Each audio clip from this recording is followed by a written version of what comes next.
co-host back in the jar, the boss man, show you Jimmie Oakman of the Brooklyn Nets, Long Island Nets, is player development and video coordinator. Jimmie, how you doing, brother? Good to talk to you, man.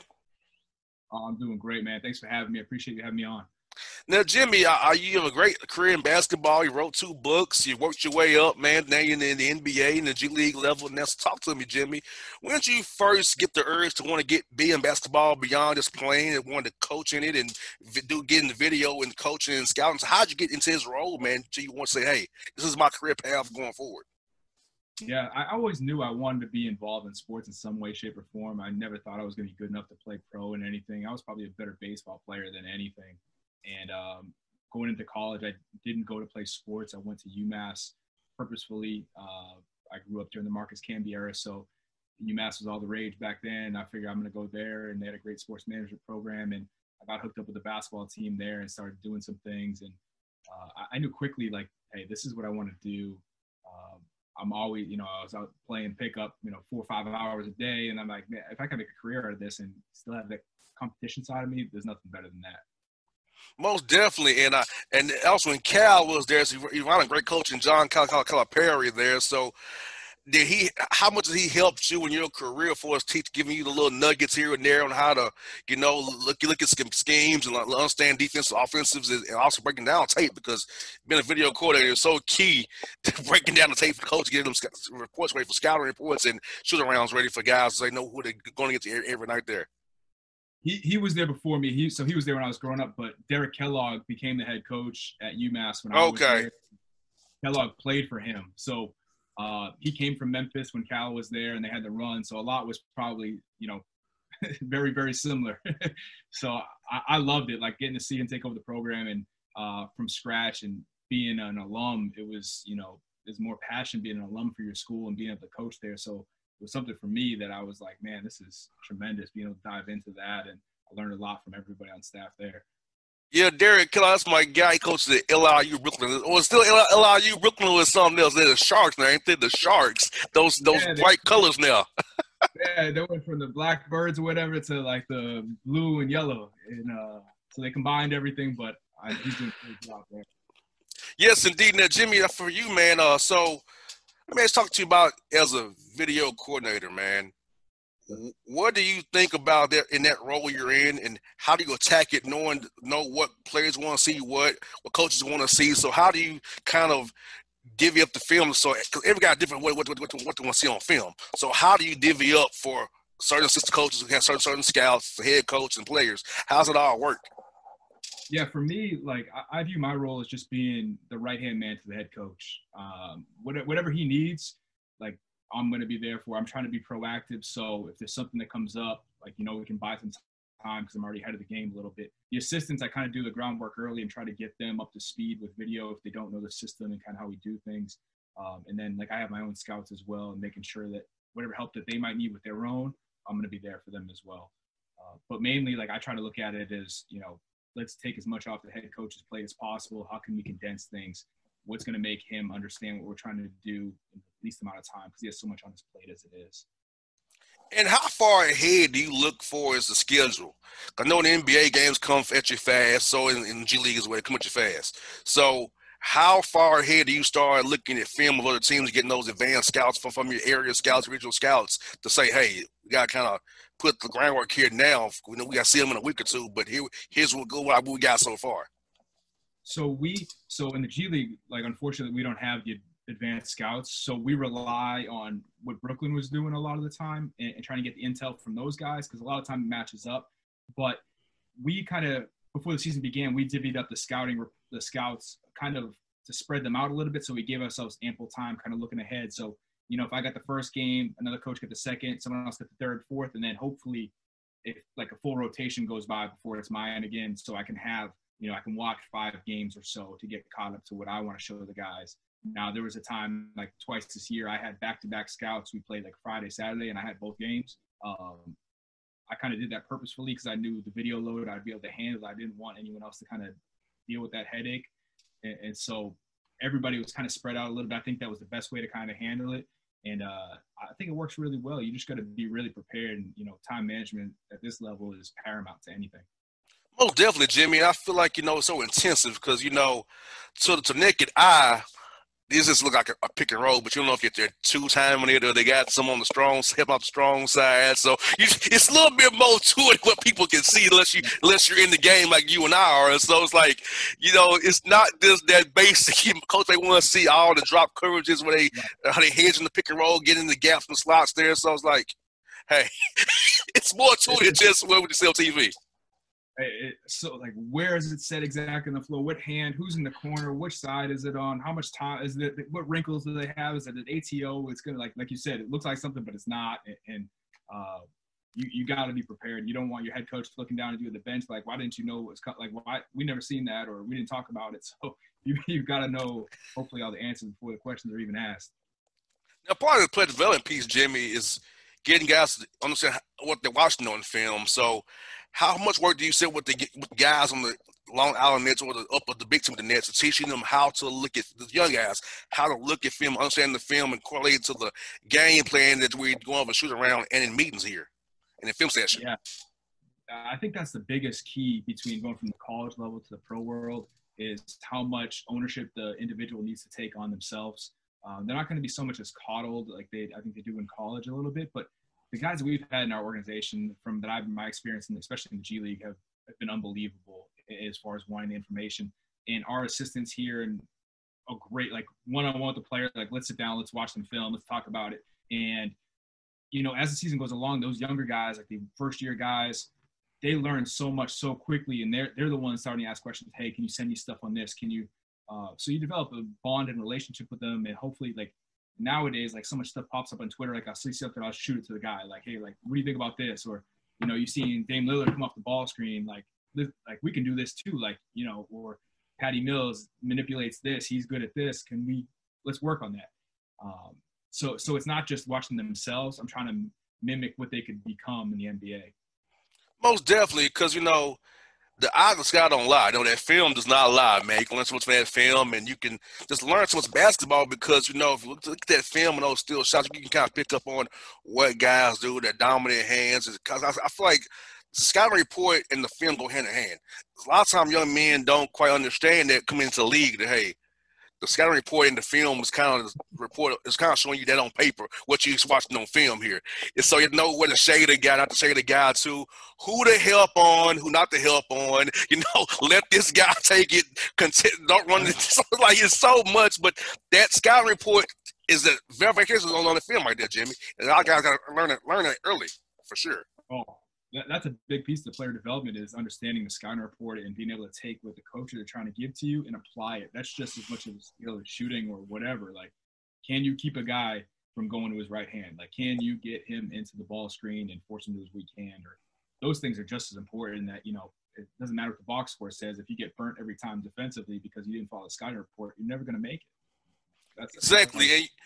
And Jimmy, what I love about the league is that a lot of guys, they love to come in scorers, but defensively, where you really got to get on the ball, I feel like a lot of guys don't understand the NBA defenses when they get in the league because in college they play a lot of zones and mixing matches. Now the Raptors play a lot of zone, which is rare. So does the Mavericks and Miami, of course. But most teams are gonna play you man to man, and you got to really defend those slots and gaps, or they're gonna either build a wall for you and say, hey, get you in rotation.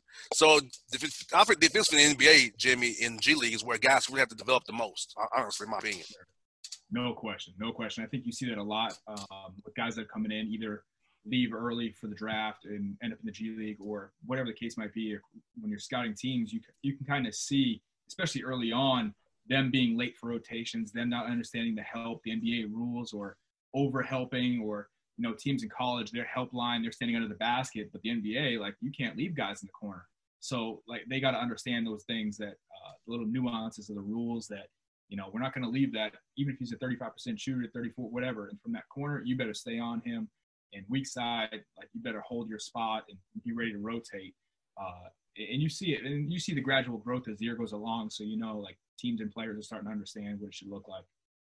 Especially, what I love is I talked about this a lot of different coaches is that, the drop coverage on the pick and roll, that is really like, the thing that these days, hey, some teams are going to hedge it and follow it with the five. Some of us don't drop it and force it into the paint and you give up 3-pointer, of course. But like that, to me, the NBA new thing is that drop coverage, Jimmie, and a lot of guys don't understand it. How it when it first come to the league, but that's what they do. It's a drop coverage, not rather than then or fourth quarter is gonna happen. It's gonna be isolation. Gonna run either 1-5 or 1-4 pick and roll. If you're switching it 1 through 4, the 5-man's on you. It's like so it's like you gotta be able to defend the guards coming downhill at you as a 5 or 4 man in the NBA now these days. That's just a skill to be developed as well when you come to the league and G League as well. Yeah, I think that's huge. And you're always trying to bait that long too, like off the dribble, especially if you can get guys to sucker into that, 20-foot pull-up 2-pointer. That's what you want. And like, as you said, bigs now, like you're seeing them get smaller and smaller. It's not so much because they're shooting, I think it's because they need to be doing a better job defensively and being able to stay in front of those quick guards. Well, definitely, and that's why I love the game is becoming like a position of basketball, Jimmie. Like a 5-man can be 6'8" or 6'9" now. The Rockets, they're a little bit too small, but hey, the idea is there because you want to be able to switch 1 through 5 because when you got guys put you downhill, you got to be able to move your feet and defend. And you got to have a mobile 4 or 5 man that can defend those 1 through 3s and explosive 4 that can come downhill at you. Yeah, I mean, everybody would love to have those 6'8", 230-pound guys who can defend 1 through 5. I don't think anybody would shy away from wanting that. So you become really versatile. Yes, indeed. And so, Jimmie, when you're showing young men who they can become in the G League, so how they self that when they want to be developed into who they want to be, get a contract on the NBA team, a guaranteed deal, where they on the bench there 1 to 15. So how do you get a young man to buy in and say, hey, I see these skills in you. We can develop you, get here if you put in the work and do what we're trying to show you. How do you get a young man to buy into that idea when they've been the man in college or overseas and coming to the G League there?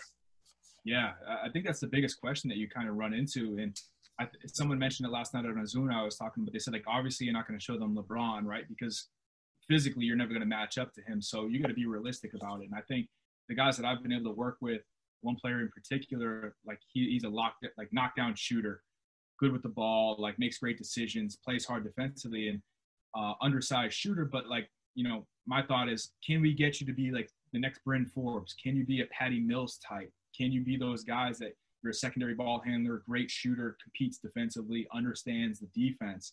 So for him, it made all the sense in the world, right? Like the guys in the G League that do make it understand they're going to have a role in the NBA. They're not going to be the elites of the elite.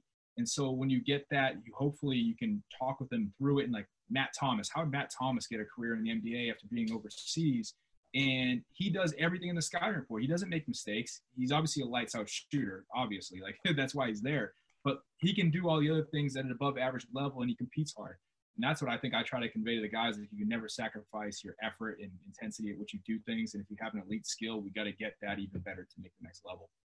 And the Nets did a great job over the past few years of developing talent. I mean, the young guys the Nets have is like one of a kind of testament to you guys on your staff because, hey, I saw your guys make improvements, and that's what I'm hoping for the Atlanta Hawks here in Atlanta, that will happen for our young men over here at the Hawks. But the Nets, I saw from what the program you all built, it's like your young men on your team are developing, and now you got to the point where you could sign on Kevin Durant and Kyrie Irving now because of the development of your young talent and how that meshes with those two superstars is going to be great to see here going forward. Yeah, I think player development can really drive your culture of what you want of your program, no matter whether it's high school, AAU, college.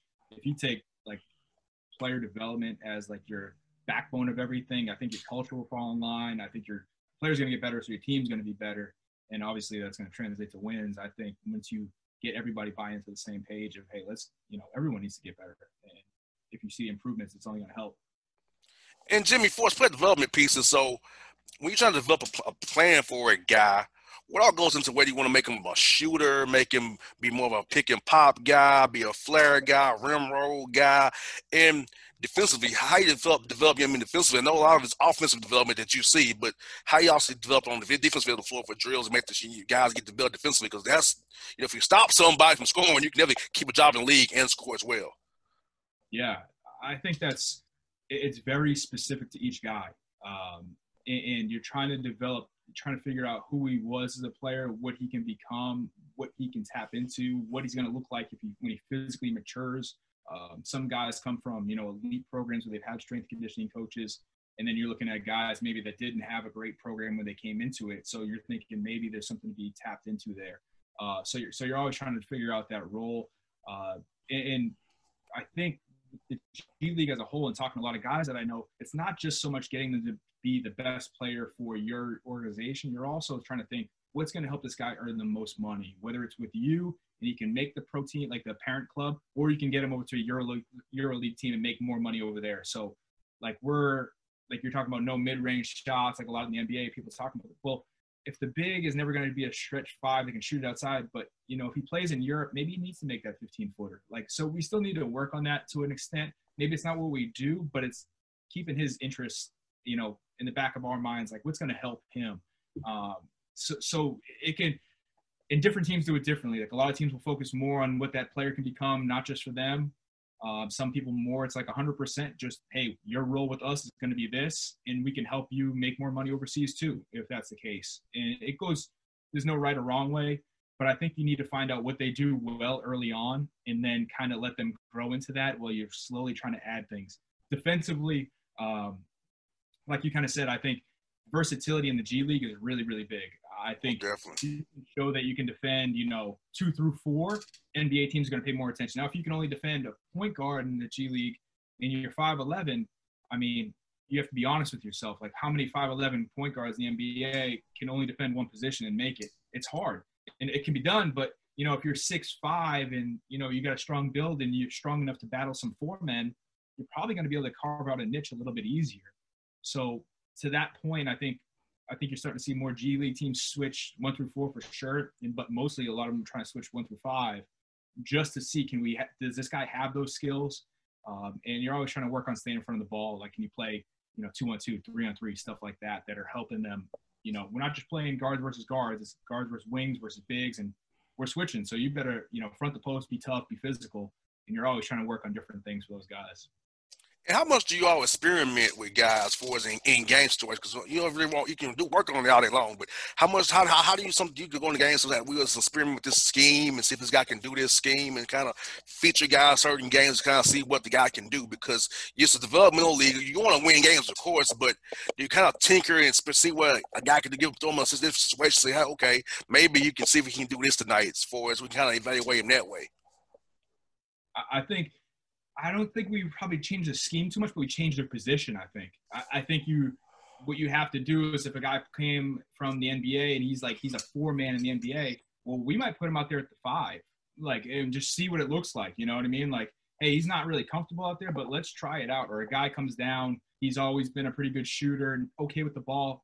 He's played like the 2 to 3. Let's give him the ball. Let's see what it looks like. Maybe that's going to help his career. Maybe we can find some diamond in the rough skill that he didn't really have before, or guys that have always been he's a knockdown shooter, let's put him in the corner. Well, hey, let's give him the ball. Maybe it works out, maybe it doesn't. But maybe the guy's you think he's a liability defensively, but he always knows the right spots. Well, let's play him against a bigger guy and force him to compete a little bit harder and see what you got. I think you're always trying to roll the dice.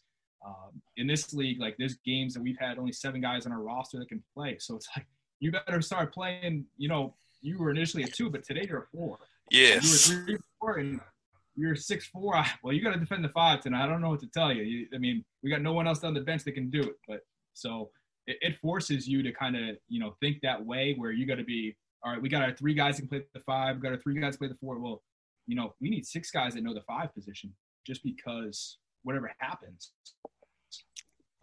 rosters happen, and you got to be able to adjust. I think that's the beauty of the G League.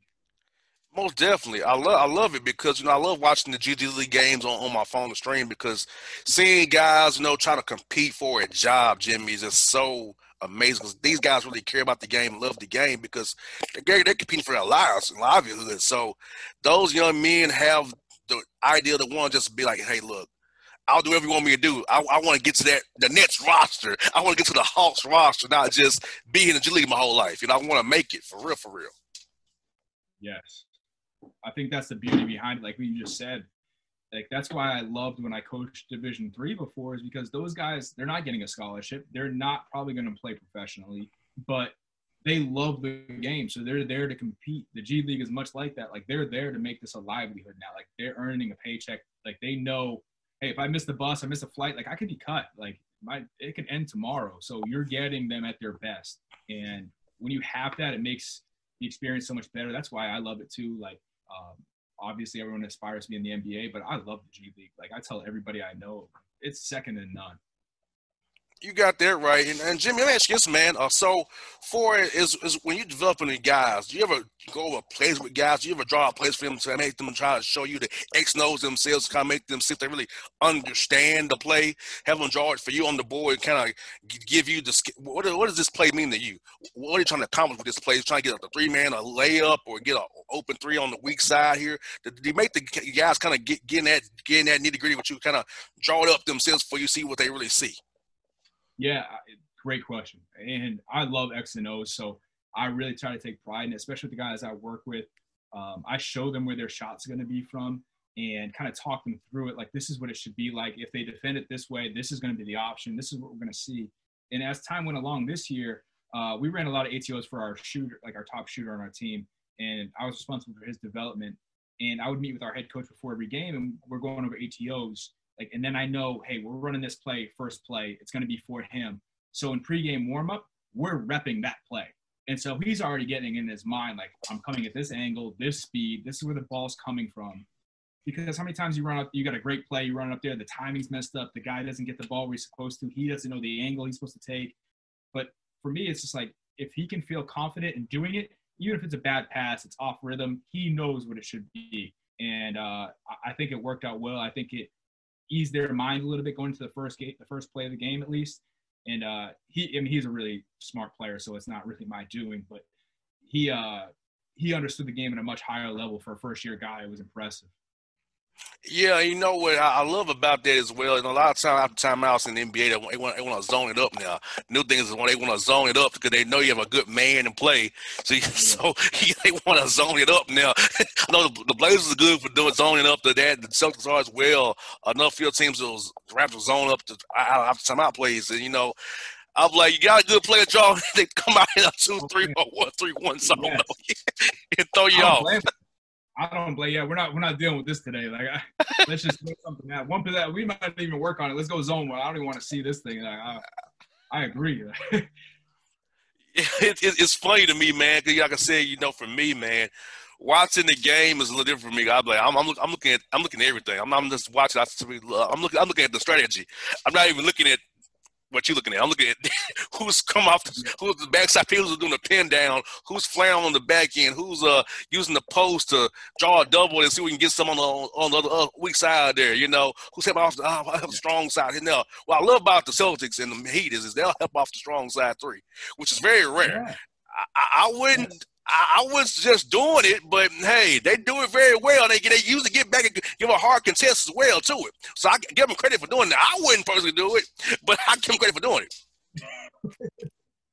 No, and the Raptors too. Like all those three teams, and there's something to it, right? Hey, they were three of the top four teams in the East, and you know, like you not want to give that shot, but you also don't want to give a drive up either. So like there's a give and take, and those guys. Like, to their credit, those guys on all those teams compete so hard. I think they compete more than probably anybody in the league. So I get why they can do it, and they're long, and you build and you recruit to that. But, man, it's a tricky balance. You know, you give up a direct pass. That's an open three. So I always tell people, Jimmie, NBA is about the slots and the gaps there, right there. That's what it's all about. How you can defend slots and gaps and building that wall. That's what it's mainly about, like the Milwaukee Bucks. Because now I know Kenny was there with the Nets, so I know it from the Hawks being in Atlanta. With the defense is build a wall and give up 3 pointers. I know what it is. Protect the paint. So it's like I've seen it up close and personal when Bud was here in Atlanta. So it's like I know what the defense is. Like, yeah, like it's about that slots and gaps there. Defend the paint, pack the paint. We'll let you if you can make 25 threes and beat us, hey, tip your cap. But if you can't, we got you covered, you know. Yeah, I think that's the game, right? Like you're trying to take away the easiest shots and take away the better players from getting open ones. And if you can do that no matter what your scheme is, I think you're going to win more than not if you can just get guys to buy into, like, going back to the Skyner report, right? Like, who's the shooters? who's the drivers, who can you help off, who can you out of, and you're trying to play the numbers best you can, but trying to keep it simple at the same time. And I tell young college kids all the time, so look here. There's in the NBA, guys are gonna miss assignments. It happens. Don't take it personally. Just look at the film, correct it, try to be better next time. Because when you hear the moment, yes, you might panic and oh man, I helped off Steph Curry. What's wrong with me? I should no, stay with him. Let Draymond get you a three. You know, it's like hey, it happens. He hit the moment. You're competitive. You don't want to. Okay. So, but just take the miss assignment. Watch no film. Be better next time. Right. Exactly. Like, and you got to know they're human too. They're not trying to make mistakes. I think that's where a lot of coaches kind of, I don't want to say a lot of coaches, but I think a lot of old school coaches from the college world, like, you know, the players aren't trying to make a mistake. Like, they're trying to do the right thing. They don't want to give up an open shot, but you don't know what they're thinking. Like, you know, they could have thought should have been the gap and he wasn't. He's a shooter for half a second and it's in his face. But, you know, I think when the player's intentions are right, you can't be mad. You know, next play. Like, we as coaches, we got to move on too. And I think, Jimmie, sometimes coaches overreact. So let's say, for instance, that you go from a man to a zone. They give up and make one open shot, they got a zone real fast. Maybe they just made a shot. You know, you can't overreact to a made shot or greatness, or if a guy makes a tough three, you can't go crazy about it because you defend it right. There's better offense to better defense right there. It's better offense. You just go with that and be okay. Be okay. Live with that and live with that result. If he does that all night long, fine. If he doesn't, we win. Right. I think that's a great point. I think watching the Miami and the Celtics series, their first game, the Heat threw zone at them. I think it was like 20 possessions or so, but the Celtics scored at an above point per possession. And you would look at that and be like, oh, they were pretty good against it. But when you watched it, they just made some tough shots. And so in thinking about it, like if someone just looked at the stats, they'd be like, oh, maybe they don't go back to the zone game two. They did. And the zone was unbelievable game two for Miami. And so like people want to just look at numbers and that's easy. The numbers aren't going to lie, but it doesn't tell the story either. So I think like as coaches, like you got to like, all right, take the numbers, let's look at the film and see what it looks like and then make adjustments from there. And Jimmie, I don't know how you feel about this, but I hate plus minus stat. That stat to me is very misleading because they may run a big run while you're in the game, but you probably impacted the game. You know, he was, you know, made a big run, or you know, if you play a lot and they make runs while you're in the game, your plus minus gonna be bad. It doesn't, like I said, it doesn't tell the real story. You could have been making every rotation, you could have been making every shot that was designed for you, and it just didn't work out because you was on court when us was going crazy as well. So it really don't tell a full story, like you said, of what really went on the court that night. No, especially like one game, so many people get wrapped up. Like they'll look at the halftime, like, oh, he was -9. It's like, all right, well, you know, what did it look like when he was out there, right? Like, did they bank in the three? Was the end of the shot clock? They throw something up that went in? Was it a bad foul call? Did he come in the game and they were at the free throw line? It's already 2 points. Like, you don't know how they're looking. So, like you said, like that's something you don't want to overreact to. Now over the course of like 50 games, like all right, you got something there. But for one game, a lot of people look at it and they'll be like, Tyler Hero had a tough one last night, I think plus minus wise. But you know, that's really not an indictment just on him, right? There's 4 of the guys in the court with him. So there's a lot of different ways you can look at it. But one game and people overreacting, I'm with you. That's just Jimmie, being in the media now, like, you know, seeing guys ask questions about like, you have no clue about basketball.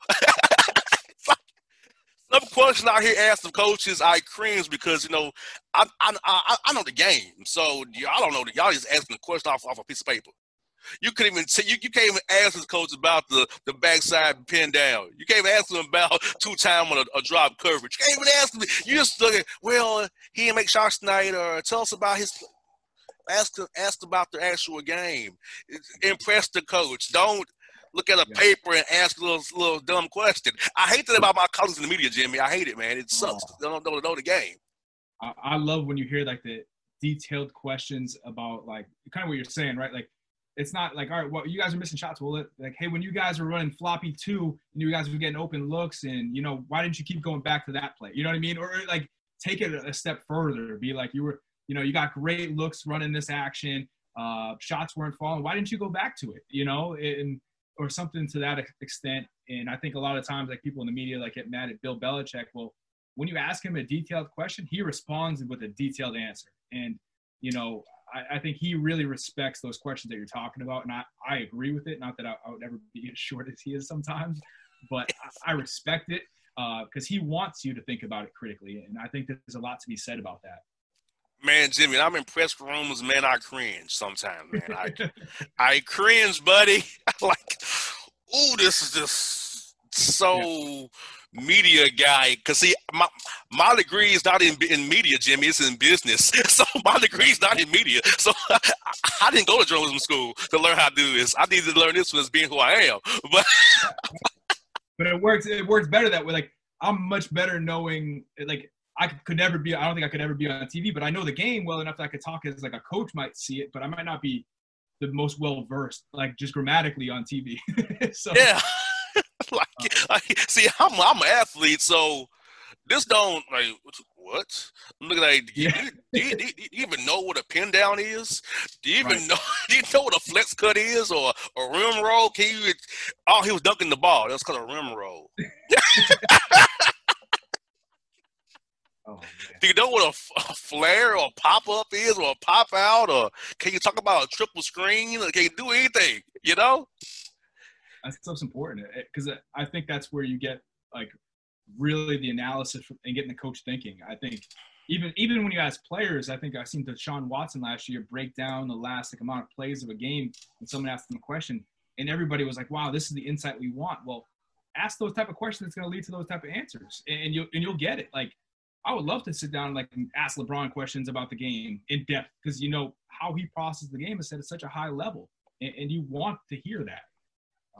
At least I do. Hey, Jimmie, I had to tell somebody and my colleagues, I said, "Ask, do you know what the strong side is, or no, the side the ball's on." Complicated. the weak side, where the ball is not. You know what a rotation is? No, that's when they rotate to the other player who's open. You know what help side is? You know, I say if you see them on the block looking at the strong side, they're in the help side. They're looking to see where they need to rotate to. I try to break it. This man been in the business 20 years, Jimmie. His questions are talk about it or tell us about. Nothing. So yeah, man, I cringe, buddy. I cringe.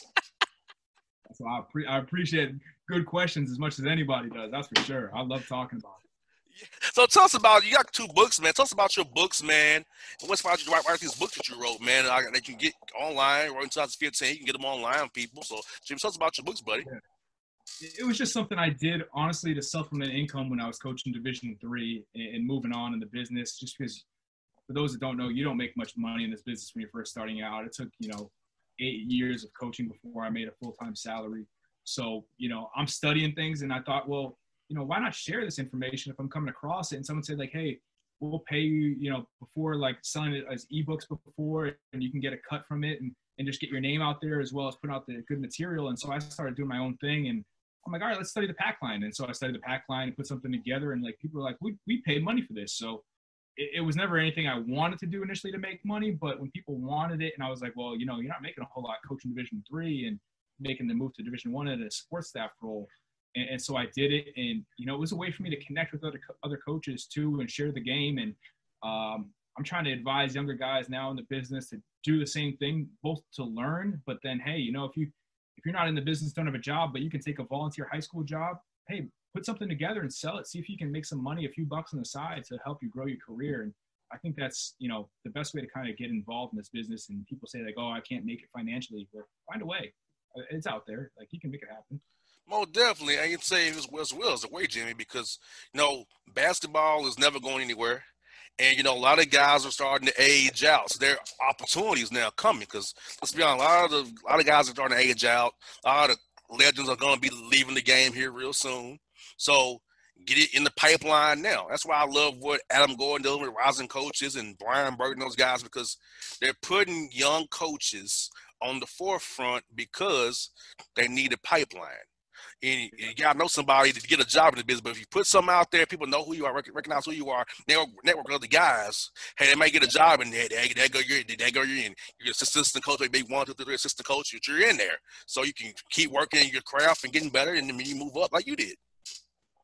Yeah, I think that's what it's all about. Like, you need to show people, like, it's not good enough anymore just to know somebody. Like, you got to show somebody that you know the game, or you have something to back up your name. It's kind of like your resume, but it's a portfolio of work, right? Like, you can just say, I was at school of some blue blood. I did this. I was here.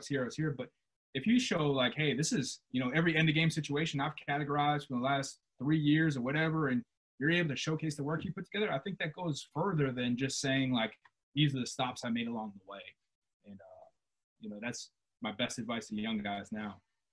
Most definitely, Jimmie. I feel like, man, this business is so fun. I love coaching. For me, I have most things I remember from learning from my coaches. Coaches impact young men's lives so much because you're with us guys closely on the court, spending time competing, but also just talking about life. And I feel like coaches impact you more than anybody in the world other than your parents because of how close you are, because you have a common goal, common interest, and it breaks down that wall of where you trust each other and you learn and you grow. And the coach helps you become a better man, a better husband, and a better father going forward throughout your life. Yeah, I think that's the most important thing, especially developing relationships at this level and just trying to convey to them, like, hey, like, we're in this with you. Like, we're trying to help you go someplace that you didn't think you can get to.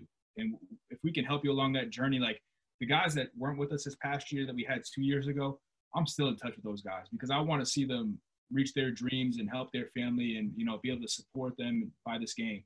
And like Taj McCall wasn't with us last year in Long Island, but I'm still in contact with him. I want to see him, I want to see him score 40 points in an NBA game. Hopefully not against us in Brooklyn, like the Brooklyn Nets, but like, I want to see him do the best he can possibly do in this game and see him grow both as a person and as a player.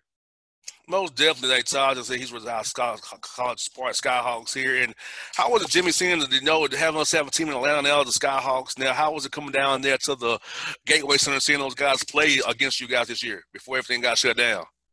Yeah, that's a beautiful place.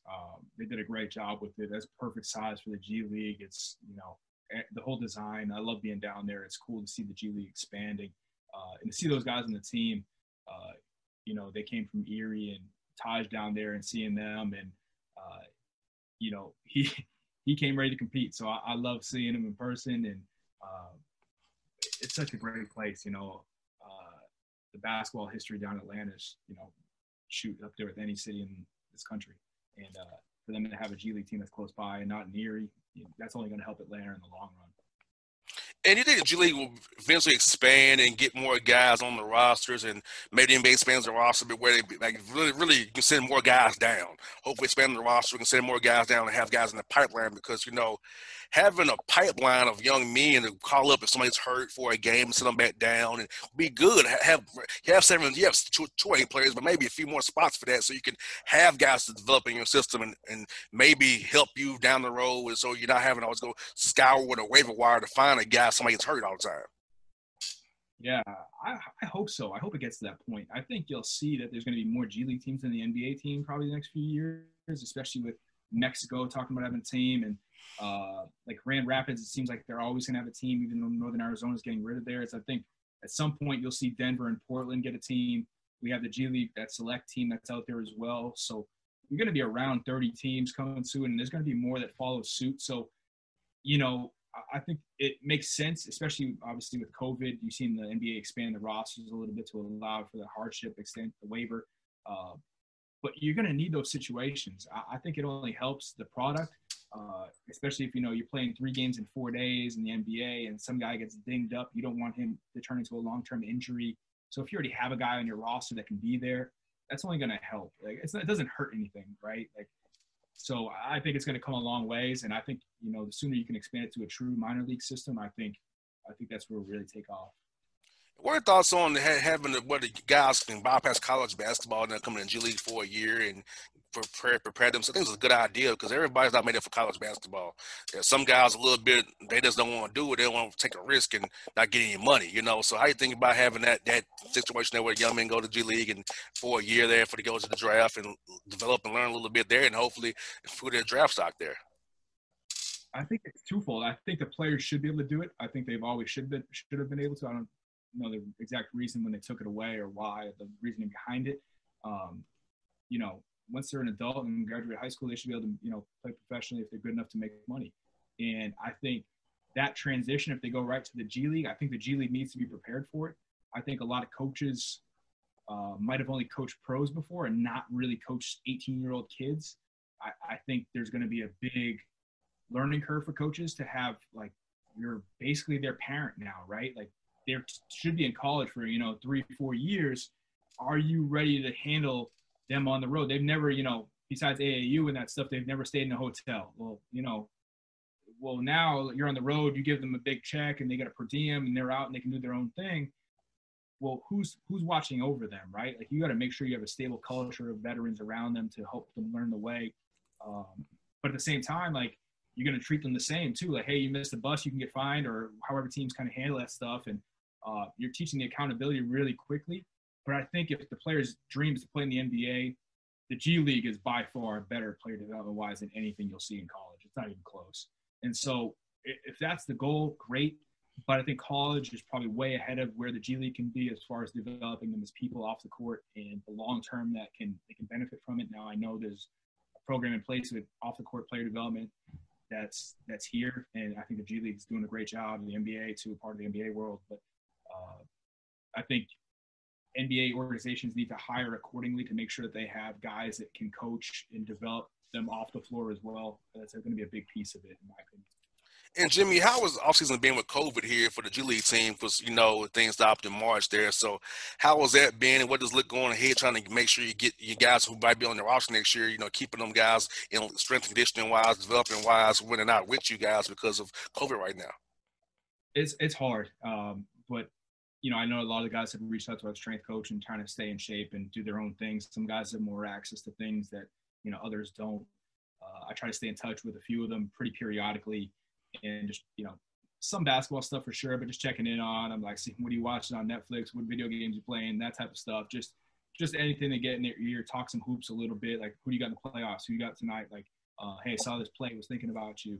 And so you can't really beat them on the floor. A lot of them getting back in the gym now pretty consistently, and you see, like, all the stuff on Instagram, so you're trying to follow it and see what they're doing and what are you working on and things like that. And unfortunately, like, we're not really with them the way the contracts work too, and some of the guys, like, signed overseas already to other places, so trying to follow them as much as possible too. And, you know, some guys in Russia, some guys in Australia, and them getting ready for their seasons, and just trying to stay in touch as best you can, and, you know, like, just hoping for the best for them. That's really what it's about.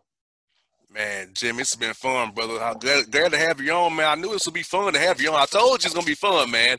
I told you it's gonna be good, man. Man, you're the best. This is great. Hey, we got to do this again real soon. And we come to Cogs Park, man, let me know, man. We got to get together, man, for sure. Oh, I need some good food spots. I'm always trying to find some good food wherever I go. So, hey, it's a weird spot, but trust me, 6 feet under. The name is terrible, but it's a great seafood spot. It's a great spot, man. The name is just horrible, man. That's all. Hey, I'm down for it. When we get down to Atlanta, I'll be sure to make a trip there, and I'll definitely give you a shout. That's for sure. Hey, Tin Lizzie's got some good tacos. Pick any 3 tacos you want. Man, look, I got spots for you for days, Jimmie. Spots for days, man.